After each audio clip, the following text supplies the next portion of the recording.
diaphysis, metaphysis, and epiphyseal cartilage. Diaphysis is the shaft of the bone. Epiphysis are the growing ends.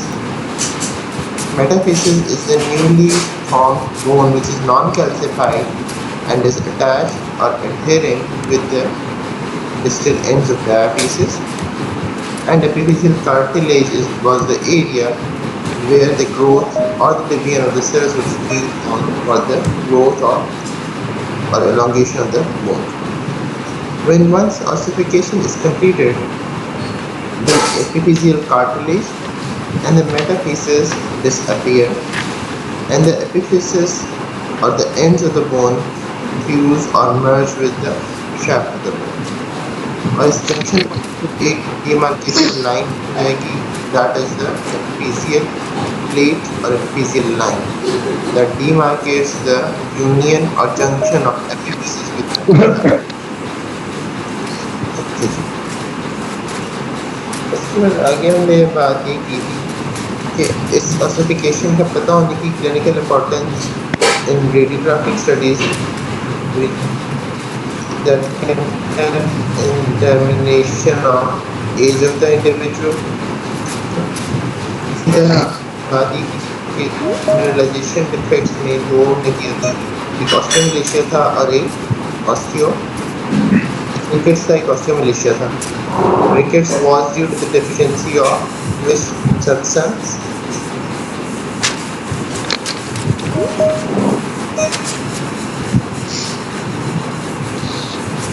Ricket was due to the deficiency of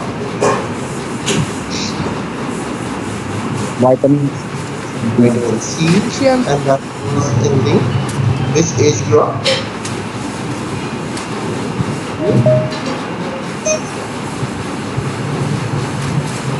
That was in the children.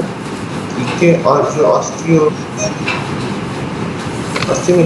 that was in the adults, and that was due to the deficiency of vitamin D.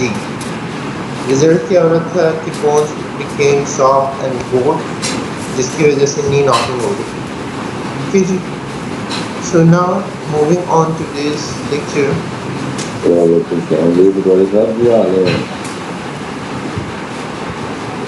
वो मैं क्या वो दिखा दे तो कौन क्या लगा चलिए हम बात करते हैं connective tissue. What is a connective tissue? It is one of the basic tissues of the human body. हमने बात की थी कि चार basic tissues थे human body के, that epithelium,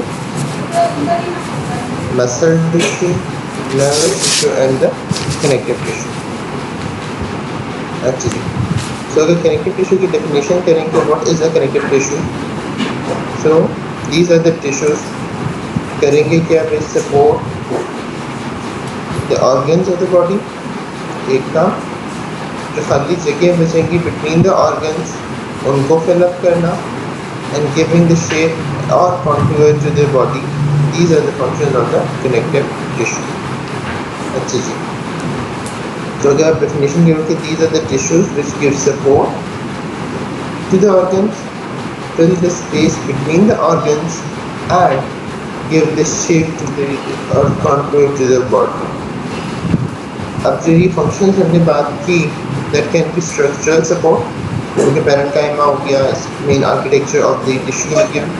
फिर इसके medium of exchange, that was जैसे बोन्स की अगर हम बात कर लेते हैं तो कैल्शियम फास्फोरस की deposition और remineralization वो आ जाएगा. फिर डिफेंस एंड प्रोटेक्शन रोल आ जाएगा, that is the defence and protection role के इम्यून सिस्टम आ जाएगा, सेल्स आ जाएंगे connective tissue modified with, that is the cells of the connective tissue, or the blood cells are the modified connective tissue. They are involved in the defense and protection of the human body, and the adipocytes function to store the fat. Fat cells or adipocytes play their role in the storage of fat. फिर अगर आप ये देखते हो diagram, तो इसमें क्या एक इम्प्रेशन आता है, क्या चीज़ समझ आती है।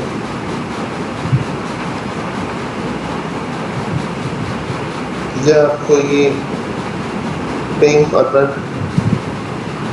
पिंक स्ट्रक्चर है, these are the nuclear of the cells, ठीक है। लेकिन इनके दरमियान एक तो इन सेल्स की कोई भी स्पेसिफिक शेप नहीं है, हर सेल मुख्तलिफ शक्ल का है, ठीक है। And secondly the gap between the cells is wide enough, so that is the mesenchyme. जब 3 लेयर्स पढ़ेंगे आप, जर्म लेयर्स के एपिप्लास्ट और हाइपोप्लास्ट से आगे 3 जर्म्स लेयर बनती हैं, ectoderm, endoderm and mesoderm. So that is this mesoderm, जिसमें अनडिफरेंशिएटेड सेल्स हैं, niches that are scattered and are of variable shapes. फिर अगर हम ये वाली चीज़ जो है that you will be studying in more detail during histology, लेकिन एक ब्रीफ ओवरव्यू देने के लिए कि अगर हम कनेक्टिव टिश्यू की डेफिनेशन तो हमने कर दी कि the connective tissue is a tissue which provides support to the organs, fill the spaces between the organs and provide the shape or contour to the body. अब ये जो टिश्यू है बना किस चीज़ से होगा, ठीक है। इसमें 3 कंपोनेंट्स आ जाएंगे, cells, matrix and the ground substance. Histology में आगे हम डिटेल में पढ़ेंगे कि जी कुछ परमानेंट सेल्स होते हैं, कुछ माइग्रेटिंग सेल्स होती हैं। इससे matrix that is formed by the fibres, ठीक है। मैट्रिक्स के अंदर 2 चीज़ें आएंगी, that are the fibres and the ground substance. Fibres 3 तरह के मेनली आप पढ़ोगे, collagen fibres, elastic fibres and the reticular fibres. और द ग्राउंड सब्सटेंस क्या होगा कि दीज आर द प्रोटीग्लाइकेंस और glycoproteins that provide a medium to accommodate these fibres and the cells in their specific position. सो अगर हम बात करते हैं कि कंपोजिशन, तो that is the cells and the matrix. Matrix is further composed of the fibers, which are of 3 types: collagen fibers, elastic fibers, and reticular fibers, and the ground substance. अब आगे जब हिस्टोलॉजी के detail करोगे तो collagen fibres भी आगे multiple types के, depending on the shape, architecture, bundling कैसे हुई हुई है, उनका फंक्शन क्या है, लोकेशन क्या है। इस तरह elastic fibres, they are the branching fibres and they are found in the single fibres, वो बंडल्स में नहीं होते। इसी तरह जो रेटिकुलर फाइबर्स हैं, these are small size fibres which are scattered form a reticular network और अ मेशवर्क, ठीक है। जो ग्राउंड सब्सटेंस है that is the basic proteoglycans और ग्लाइकोप्रोटीन्स, जो फाइबर्स को और सेल्स को अपनी जगह पे फिट इन कर रहे हैं टू फॉर्म द स्ट्रक्चर। अच्छा, अगर हम क्लासिफिकेशन की बात करते हैं कि कनेक्टिव टिश्यू को हमने क्लासीफाई किया है, तो अगर जब आप हिस्टोलॉजी में पढ़ोगे तो उसमें थोड़ी सी फ़र्क तरह की क्लासिफिकेशन दी हुई है। जनरल एनाटॉमी के पॉइंट ऑफ व्यू से थोड़ा सा उसमें थोड़ी सी इसमें वेरिएशन है, चीज़ें वही हैं, लेकिन उसको बताने का व्यू थोड़ा सा फ़र्क आ जाता है। अच्छा जी, ठीक। कनेक्टिव टिश्यू 2 तरह, अगर आप जनरल एनाटॉमी के एस्पेक्ट पे देखते हो, जो कि आपकी किताब डॉक्टर सदुक सैन वाली में दिया है, तो उसमें ये कहता है कि जी एक soft jelly like appear form है, एक डेंस है, ठीक है। डेंस कनेक्टिव टिश्यू कौन सा होगा? जो डेंस की बजाय solidified will be the better word. एक सॉफ्ट जेली लाइक है, एक सॉलिडिफाइड है। The solidified ones are the bones, cartilages, जो कि एक फिक्स शेप में रहते हैं, अपनी शेप बदलते नहीं हैं। और जो सॉफ्ट वंस हैं, they can be changing their appearance depending on their pressure और फंक्शन, ठीक है। तो ये सॉफ्ट कनेक्टिव टिश्यू है, जेली लाइक ऑर्डिनरी है और रेगुलर है। ऑर्डिनरी में रेगुलर एंड इरेगुलर अरेंजमेंट आ जाएगी फाइबर्स की।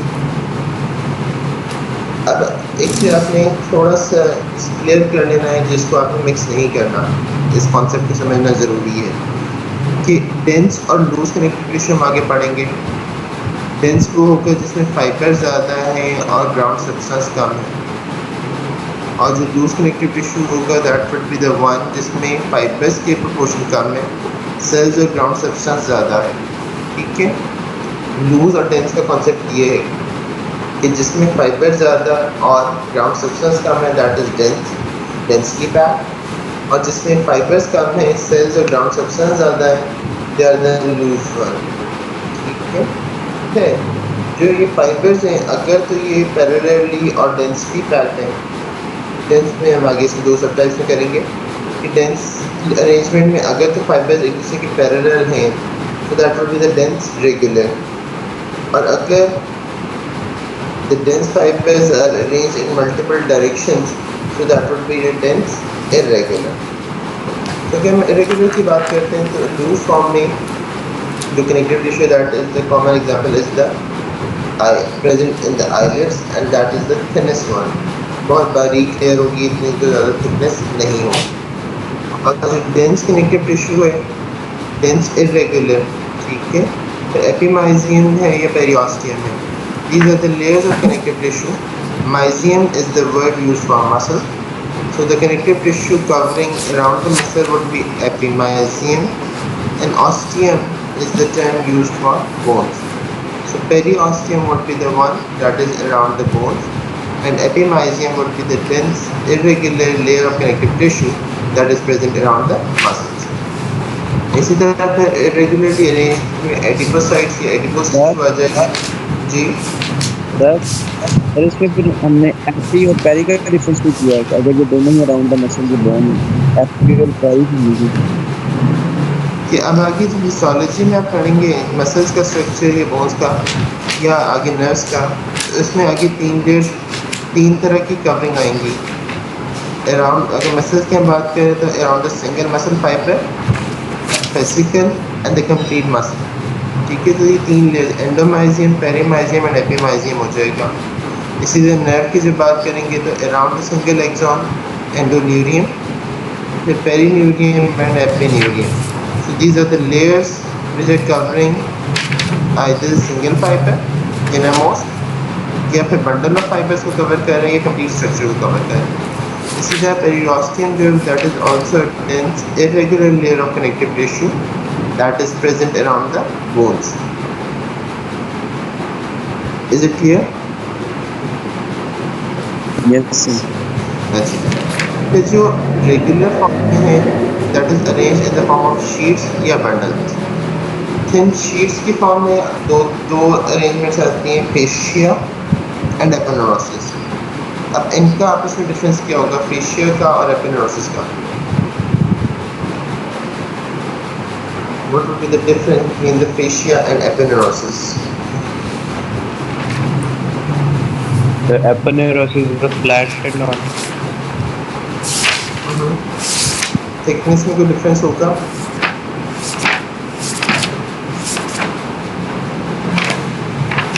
more dense. एपोन्यूरोसिस ज़्यादा डेलिकेट होती है। Okay. कल आपने Fascia are more thick Superficial. than aponeurosis. अच्छा आप कल की डेमोस्ट्रेशन अगर आप याद करते हैं तो उसमें एक था बाइसेपिटल एपिनेरोसिस। वो क्या था? That was the layer of Flat connective tendon of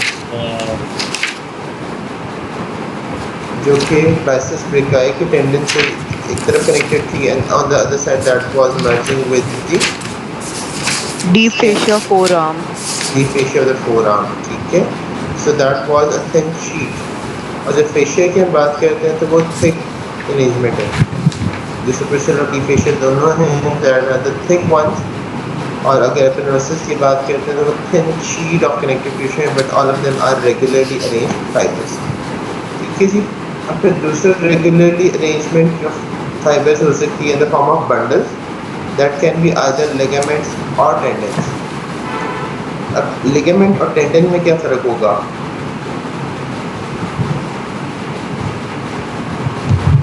sir ligament non elastic होता है, tendon elastic. Tendon can be elastic Tendon or can be non-elastic. tendon non-elastic है, और जो ligament है that can be elastic or cannot be। इसका mandatory नहीं है कि इलास्टिक होगा, ठीक है। और इसके अलावा अगर लोकेशन वाइज अगर डिफरेंस Excuse me, sir. जी Tendon is always non-elastic. जो लिगामेंट है दैट कैन बी इलास्टिक और कैन बी नॉन इलास्टिक, ठीक है। और जो टेंडन है दैट इज नॉन इलास्टिक, पहली बात। फिर अगर लोकेशन वाइज उनके डिफरेंस देखते हैं तो जो मसल को बोन से कनेक्ट कर रहा होगा दैट इज Tendon. टेंडन, और बोन को दूसरी बोन से जो कनेक्ट करेगा in the joints that is a Ligament. ligament. Ligament. ठीक है, अच्छे से। मूविंग ऑन, तो इसके बाद कॉम्पोजिट फॉर्म आ जाएगी दैट इसका मतलब ये है कि multiple substances are found in the same area, और इससे एग्जांपल आ जाएगी ब्लड सेल्स की या लिम्फ की, ठीक है। सेल्स भी होते हैं, फ्लूइड भी होता है, वो सारा इकट्ठा मूव कर रहा है and that is a fluid one, ठीक है। सो that is a composite connective tissue. फिर एम्ब्रियोनिक कनेक्टिव टिश्यू, ये क्या होगा? दैट इज फाउंड और present in the embryonic period, ठीक है। अगर आप याद करते हो कि जो अम्बिलिकल कॉर्ड है, ठीक है, that is a jelly like structure, इसको म्यूकोर टिश्यू भी कहते हैं। That is N embryonic connective tissue. फिर सीधा पिगमेंटेड टिश्यू आ जाएगा, पिगमेंटेड कनेक्टिव टिश्यू। इसकी एग्जांपल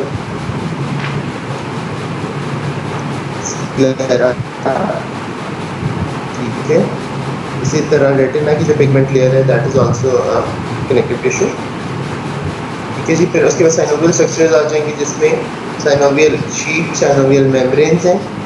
फिर आपने शोल्डर जॉइंट में पढ़ा bursas, that were the cavities or the structures lined by synovial membrane and filled with synovial fluid।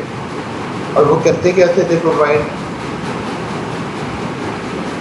protection, lubrication not as such, लेकिन they provide prevention of friction between the bone and the muscle। lubrication तब होगी जब वो fluid बाहर आएगा। वो एक balloon like structure पड़ा हुआ है जिसमें fluid है and that prevents the friction between the bony part and the muscle, ठीक है। ये थे सारे gelatinous या soft form of connective tissue। और अगर solidified की हम बात करते हैं तो उसमें हमने कहा था कि दो स्ट्रक्चर हैं, cartilage and bones। cartilage और bones जो हैं वो थोड़ी बहुत शेप चेंज कर सकती हैं पर उनका मेन स्ट्रक्चर आर्किटेक्चर एक ही रहेगा। cartilage चेंज कर सकती है, bone will not shorten or bend once it is calcified। इसी क्लासिफिकेशन हमने पढ़ी कि सॉफ्ट फॉर्म और सॉलिडिफाइड। सॉफ्ट के अंदर इरेगुलर एंड रेगुलर, ठीक है जी। जो रेगुलर था उसमें शीट फॉर्म में fascia, superficial and deep and aponeurosis. फिर उसके बाद बंडल्स, लिगामेंट एंड टेंडेंस। अब एक सुपरफिशियल फेशिया क्या होता है, डीप फेशिया क्या होता है, ये आपने बड़ी जगह पे इसका जिक्र सुना है और पढ़ा है। What is superficial fascia and what is deep fascia? जो स्किन को सेपरेट करेगी layer that is superficial fascia, that is near the skin, and deeper down when the skin is separated from the underlying bone or the muscle or blood vessels, that is the deep fascia। और deep fascia की आगे type हम देखेंगे कि intermuscular septum भी होती है। जी superficial fascia और डीप फेशिया। जी बताओ, आपको क्या समझ आई इस बारे में? Sir, hypodermal tissue, superficial fascia, and deep to the superficial fascia, deep fascia. Just the fascia that is present just below the skin is superficial fascia, okay, and the deep one is there which separates the skin from the underlying muscle, bones and the blood vessels, ठीक है। और even muscles को भी आपस में एक दूसरे से सेपरेट करने के लिए इंटरमस्कुलर सेप्टम होते हैं which are the type of deep fascia।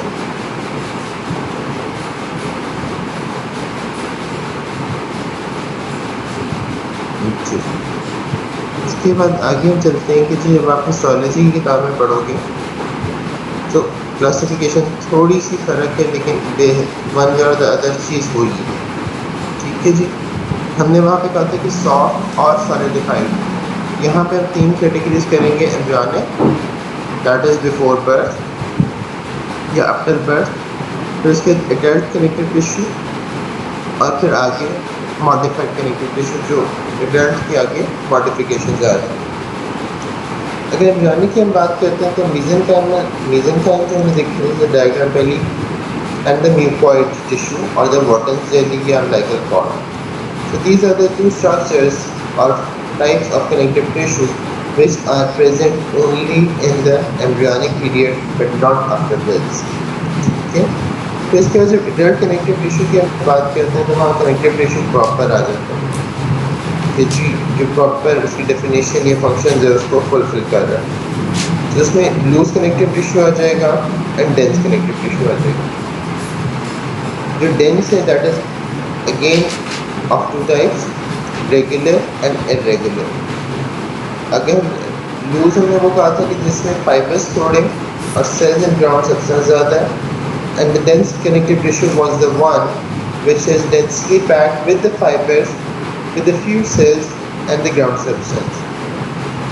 If the fibers are arranged regularly parallel to one another, that would be dense regular.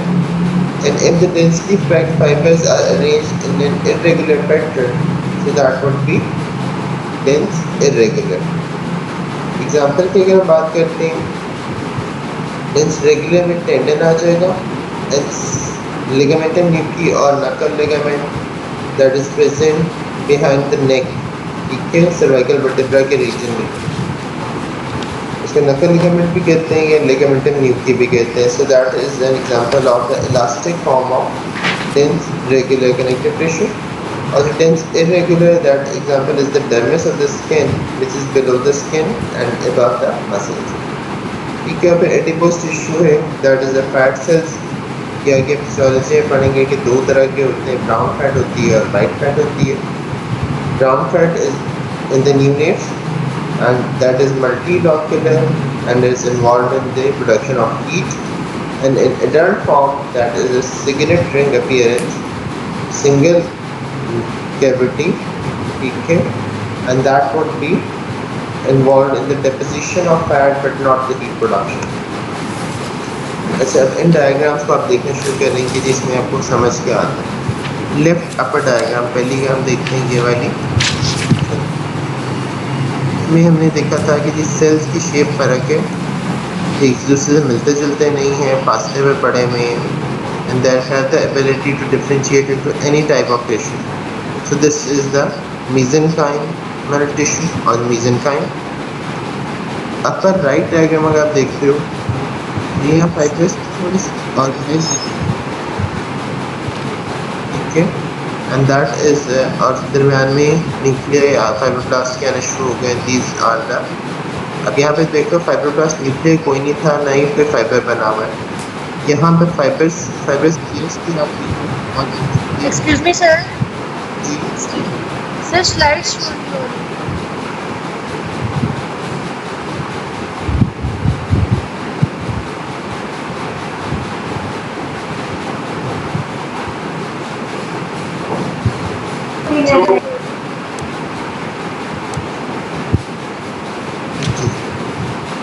यहाँ पे आपकी राइट अपर डायग्राम है, इसमें आपको ये जो ब्लू डॉट्स नजर आ रहे हैं, these are the nuclear of the fibroblast. और बाकी फाइब्रस अपीयरेंस आ गई है, and this is the slide of the Wharton's jelly के दो म्यूकोइड टिश्यू, एक ही बात है, ये अम्बिलिकल कॉर्ड, ठीक है जी। So mesenchyme and mucoid tissue, these are the type examples of embryonic connective tissue.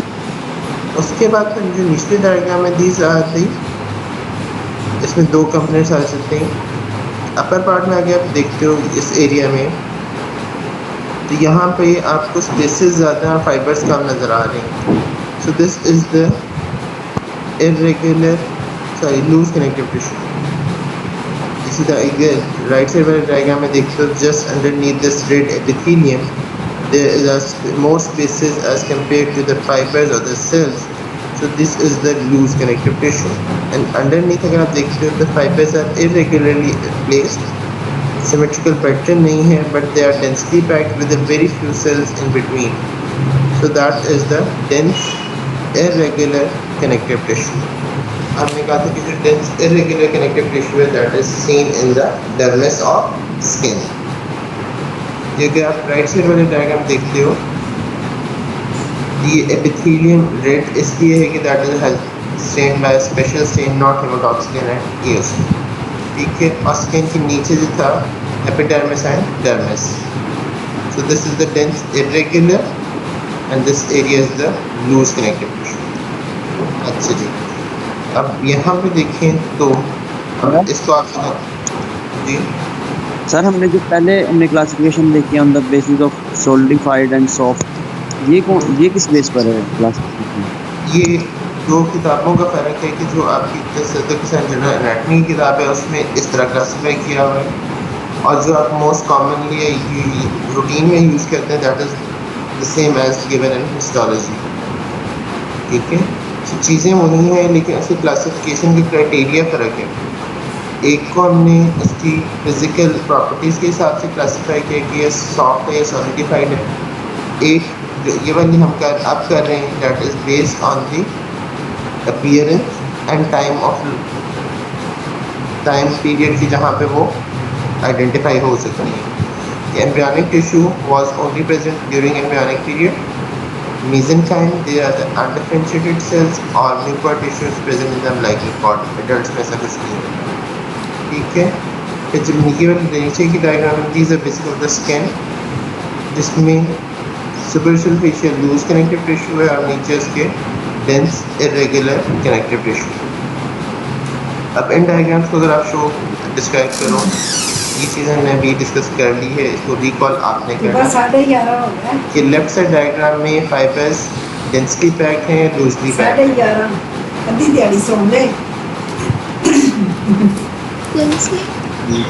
Densely पहली बात होगी. स्पेसेस कम है, फाइबर ज़्यादा है, so that would be densely. फिर दूसरा अगर आप इसकी अपीयरेंस देखें, ये फाइबर्स एक दूसरे के पैरेलल पड़े हुए हैं या हैप्पैजिड पड़े हुए हैं. इरेगुलर.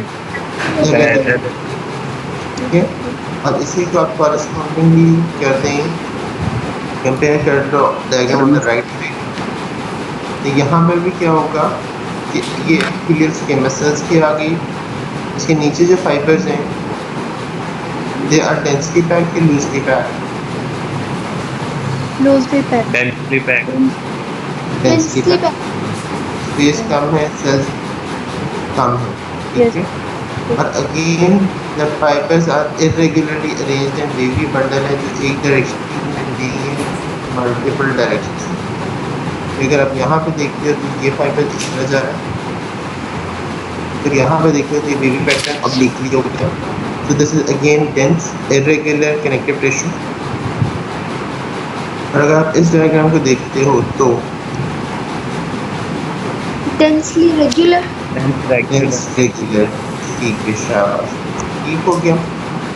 हमने दो चीज़ें गिनी थी कि जो डेंस रेगुलर में था, एक हमने कहा था कि टेंडन होगा और एक लिगामेंट होगा. टेंडन के अगर आप ये देखते हो राइट से लेफ्ट साइड पे दरम्यान में आपके जो ब्लूइश या पर्पलिश स्पॉट्स हैं, these are the nuclear of the fibroblast. और फाइब्रोब्लास्ट से आगे आप पढ़ेंगे कि these are the ones that produce these fibres. तीनों तरह के जो फाइबर्स हैं, reticular fibres, collagen fibres and elastic fibres, they are produced by these fibroblast. ठीक है, तो ये एक अपने कॉलम वाइज अरेंजमेंट आ जाएगी इन सेल्स की, और इसके सराउंडिंग में जितने फाइबर्स क्रिएट कर रहे हैं they are the tendon keys. और यहाँ पर अगर आप देखते हो तो इसमें लिगामेंटम न्यूकी या nuchal ligament which is present in the neck that is having elastic fibres. So उन इलास्टिक फाइबर्स की वजह से अपीयरेंस थोड़ी सी फ़र्क ज़रूर हो गई है. डेंसली पैक के स्पेसेस कम है, उस तरह का बंडल लाइक अपीयरेंस नहीं है, पर the fibres are running in the same direction. one is the physiological feature of a ligament and the left is of a tendon. और जो specialized या modified connective tissue निकलता है, that can be bone, that will be bone, blood and the cartilage. हमने bone और cartilage को पहली बार classification में किस कैटेगरी में किया था? सॉलिडिफाइड में, क्योंकि वो सॉलिड हैं और उनकी शेप ऐसे चेंज नहीं होती है. कार्टिलेज थोड़ी बहुत प्रेस हो सकती है depending on the pressure light, लेकिन वो अपनी शेप बदलेगी नहीं. ठीक है, तो ब्लड को हम स्पेशलाइज इसलिए कह रहे हैं कि इसमें मल्टीपल टाइप ऑफ सेल्स हैं which are circulating along with this matrix. ठीक है, लेकिन इसका सोर्स ऑफ ओरिजिन उन्हीं सेल्स से था. और जो बोन्स हैं दो तरह की होंगी, कॉम्पैक्ट बोन है, स्पंजी बोन. ठीक, तो इसके फेशिया हम बात को आगे करने के लिए, फेशिया क्या चीज़ होती है, कितनी तरह का होता है, कहाँ कहाँ मिलता है. ठीक है जी. सो इसके अगर हम बात करते हैं डेफिनेशन की, तो फेशिया क्या चीज़ होगी? बैंड फॉर्म में भी हो सकता है, शीट फॉर्म में भी हो सकता है. ठीक है, ज़्यादातर इसमें कौन से तरह के फाइबर्स होंगे?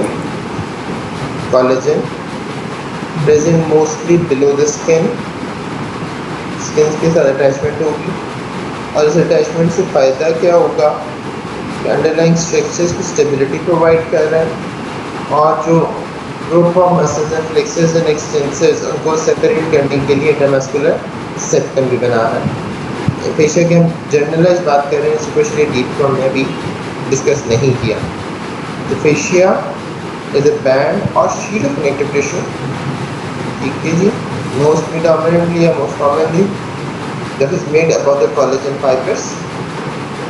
होती कहाँ पे? Below the skin.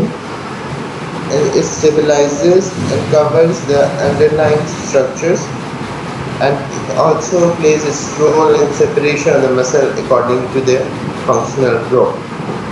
और इसमें fibers will be regularly arranged. ठीक है. अच्छा जी, the superficial fascia that is a fibrous mass.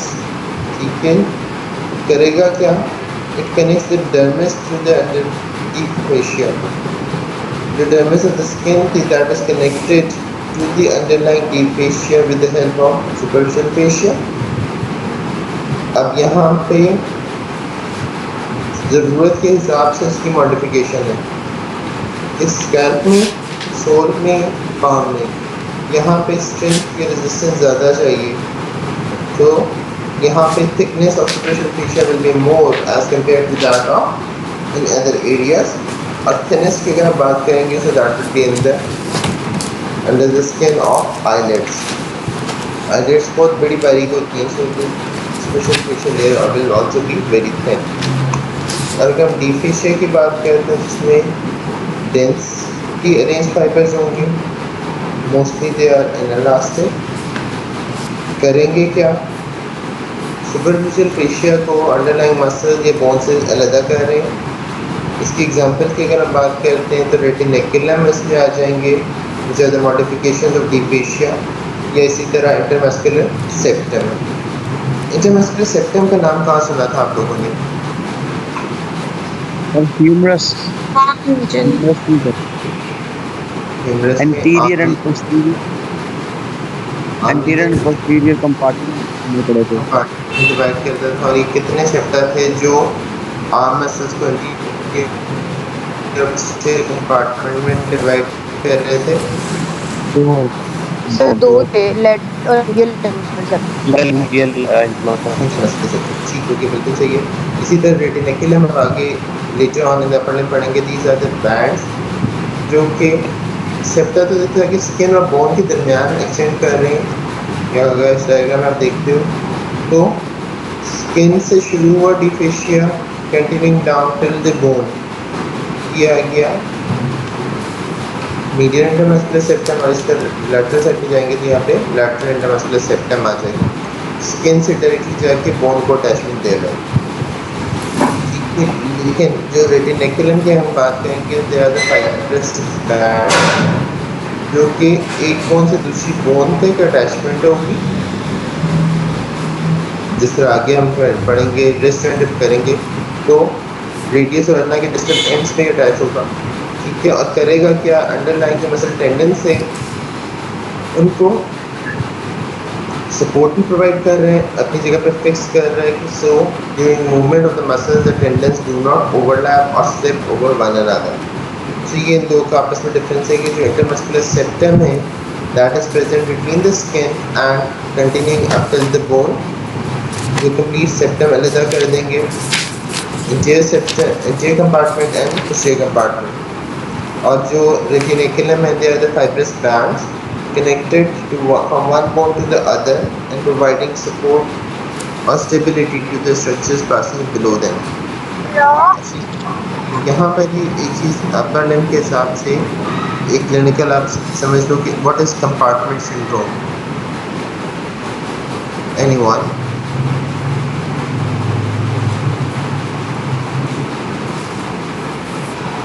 Sir कैसे कह सकते हैं सर इंटरमस्कुलर सेप्टम ब्रेक कर जाए? नहीं,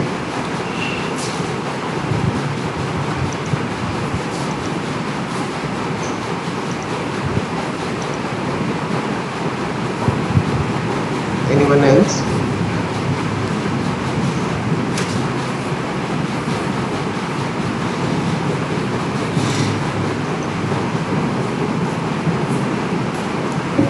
कि अगर आप अपर लिम्ब की बात करते हो तो इंटीरियर कंपार्टमेंट है, पोस्टीरियर कंपार्टमेंट है।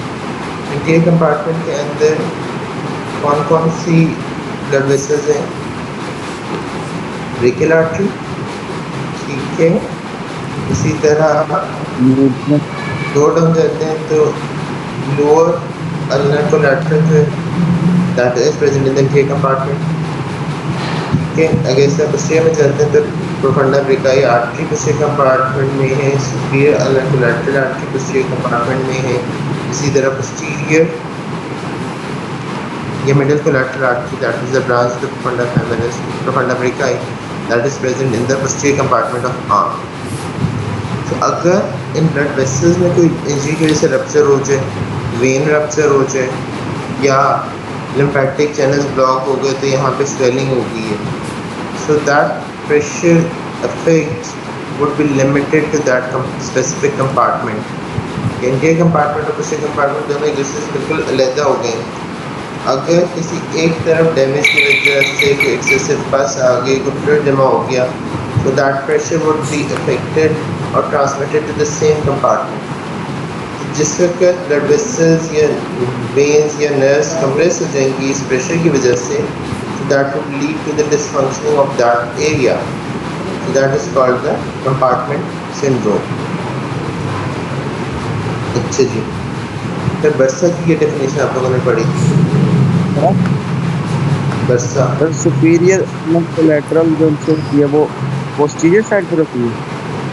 superior ulnar collateral artery after origination passes the medial intermuscular septum to run behind the medial epicondyle of humerus. अगर आप anastomosis याद करते हो so that was anastomosing with the posterior ulnar recurrent branch. इसी तरह जो है लैटरल साइड पे दो ब्रांचेस निकलती थी प्रोफंडा ब्रेकाई से, एक मिडिल कोलैटरल और एक radial collateral. So the radial collateral artery passes the intermuscular septum to be present in the anterior aspect in the lower half of the arm. अच्छा जी, फिर बर्सा की क्या डेफिनेशन पढ़ी थी आप लोगों ने?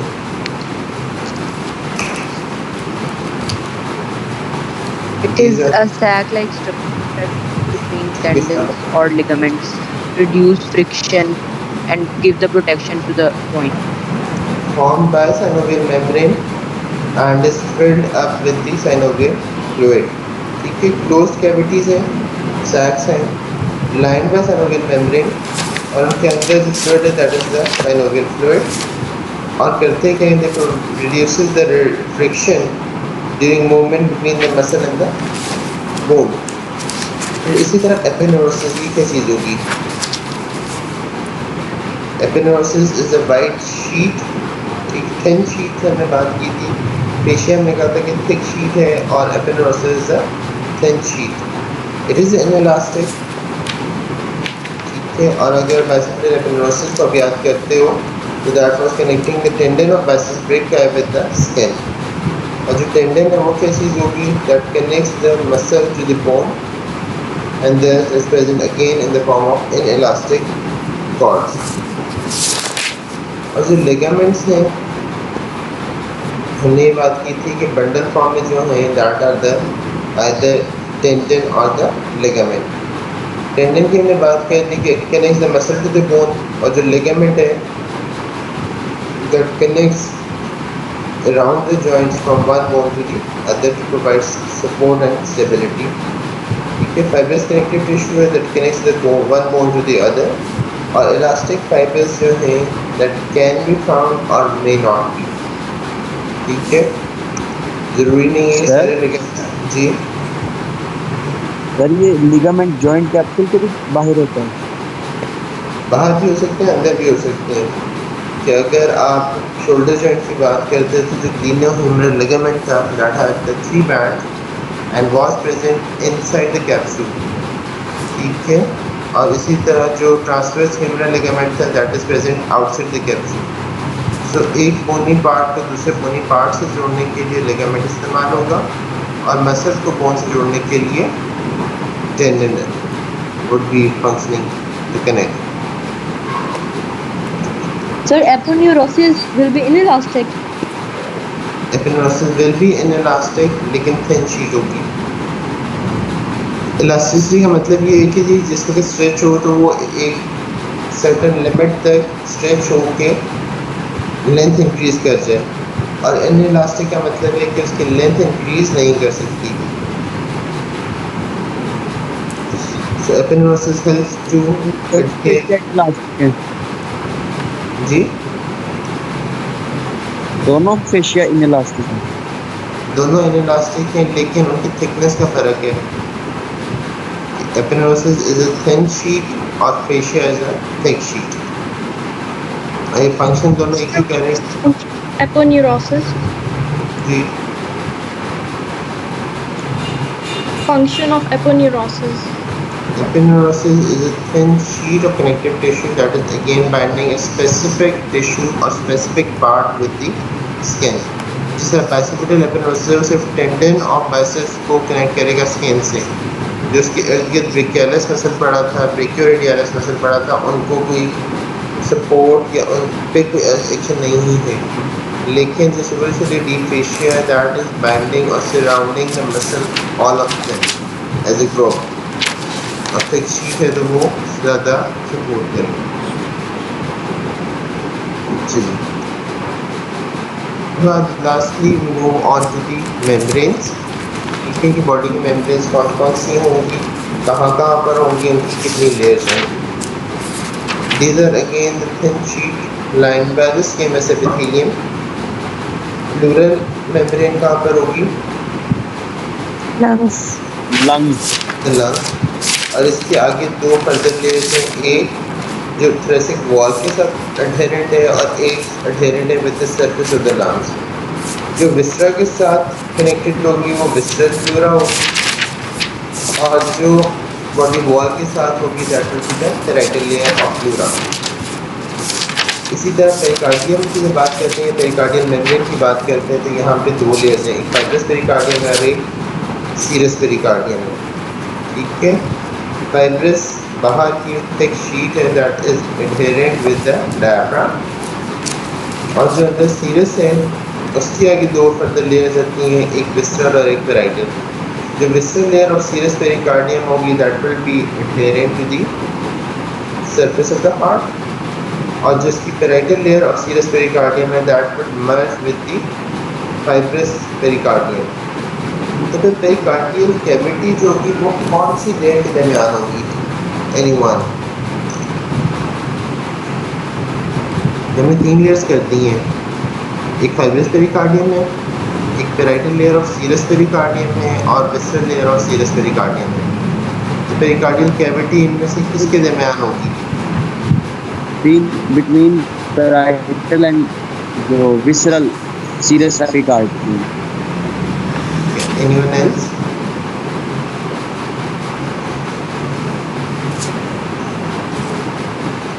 Anyone else?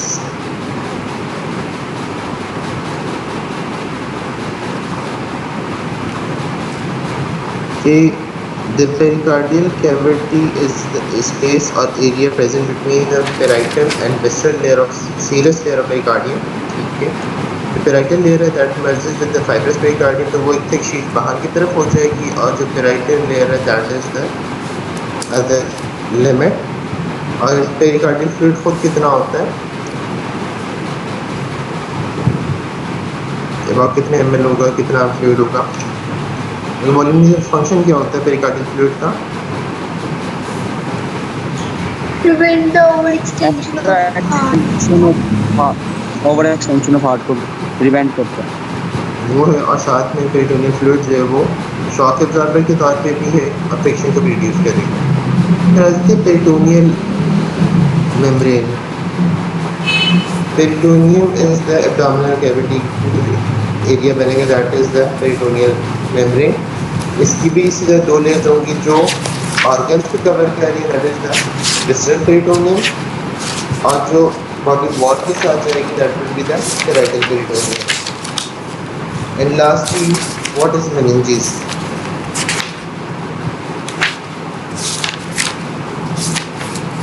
मेनिंजेस भी तो करेंगे न्यूरोग्लियल सेल जी. It is a type of neuroglial cells that supports the brain and spinal cord. Anyone else? Membrane of brain. Membrane है, ठीक है. कहाँ पर होगी?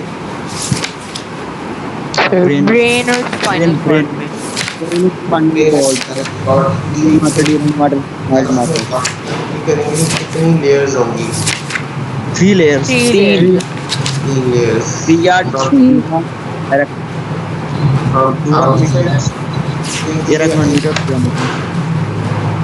फ्रॉम आउटसाइड टू इनसाइड हम करेंगे या इनसाइड टू आउटसाइड करेंगे?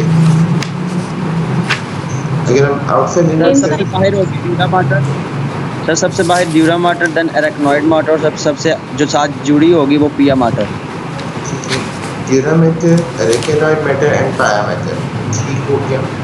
अब इन 3 लेयर्स के दरमियान भी और इनके बाहर भी स्पेसेस होंगी, ठीक है, जो स्कल और ड्यूरा मैटर के दरमियान बाहर की तरफ है, दैट इज एक्स्ट्राड्यूरल स्पेस. ठीक है. फिर ड्यूरा मैटर और एरेकेनॉइड के दरमियान जो है that will B subdural space. फिर एरेकेनॉइड मैटर और पाया मैटर के दरमियान जो स्पेस होगी that will be the sub एरेकेनॉइड space. ठीक है. To revise, outside the dura mater and the skull, extradural. Between the dura mater and areconoid matter, subdural space. Between the areconoid matter and the pia matter, that would be sub. इसके नीचे space areconoid matter के, so that would be the sub areconoid space. ठीक है. और last बात जो करनी है किस मेन मेनिंजेस के दरमियान जो फ्लूइड रन कर रहा था that is the cerebro spinal fluid.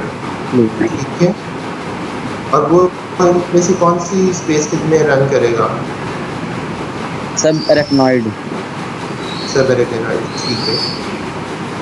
And the subarachnoid space extends till the first sacral vertebra.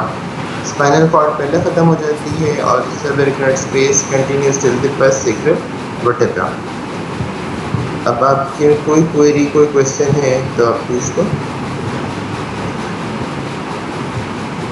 Sir reticulum के बारे में पैराइटल और विसरल में क्या फर्क होता है?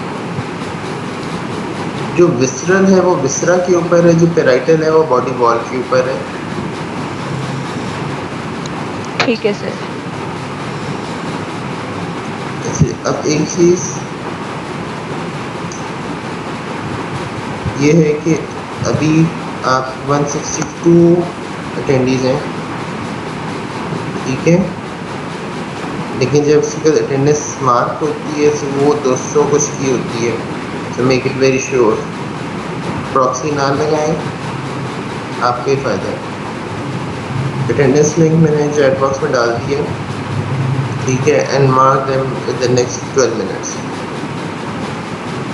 कोई क्वेश्चन कोई query है तो? सर के बारे में सर कल सवाल पूछे थे तो किसी ने मैम को म्यूट कर दिया था, तो सवाल आप सर ये बता दें, वोल्टमैन इस्केमिक कॉन्ट्रैक्चर क्या होता है?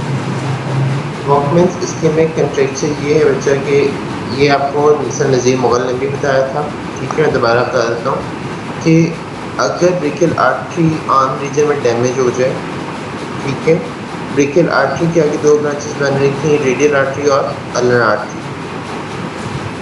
अगर ब्रेकियल आर्टरी के डैमेज की वजह से ब्लड सप्लाई किसी एक एरिया को डेफिशिएंट होती है, so that would lead to the death of the damage to the muscle cells causing ischemia and necrosis, ठीक है। so depending on कि किस लेवल पे ब्रेकियल आर्टरी का डिफेक्ट आया है, प्रॉब्लम आई है, that would be determining its effect। और ये वॉकमैन इस्केमिक कॉन्ट्रैक्चर होता है कि इस्कीमिया में पहले ब्लड सप्लाई कम हुई और उसकी वजह से सेल डेड होने के बाद वो कनेक्टिव टिश्यू कॉन्ट्रैक्चर बन गया, so that is Volkmann ischaemic contracture. Ischaemic का मतलब ब्लड सप्लाई कम होना? ब्लड सप्लाई कम होने की वजह से सेल डेथ होना। आपने सर उसको तो हम इंफॉक्शन कहते हैं। इंफ्रैक्शन एक लोकलाइज एरिया की होती है, ठीक है, कि लोकलाइज एरिया को ब्लड जाना रुक जाता है, और जो इस्कीमिया है वो हम ब्लड सप्लाई कम होने की वजह से सेल डेथ हुई और वो डिजेनरेशन हुई।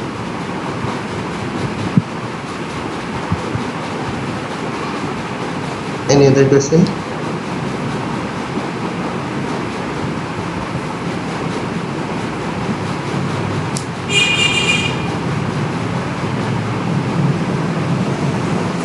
सर कुछ बच्चों की मैंने देखे वो पैदाइशी उनकी मतलब हैंड स्ट्रेच हुआ होता है, वो भी वो फिर कंजेनिटली होता है या किस वजह से वो होता है? वो कंजेनिटल एनॉमली है, वो कंजेनिटल एनॉमली है। Okay sir. ये अब अटेंडेंस अगले 6 से 7 में मार्क कर लो, फिर मैं इसके लिंक ऑफ कर दूँगा। अल्लाह हाफिज़।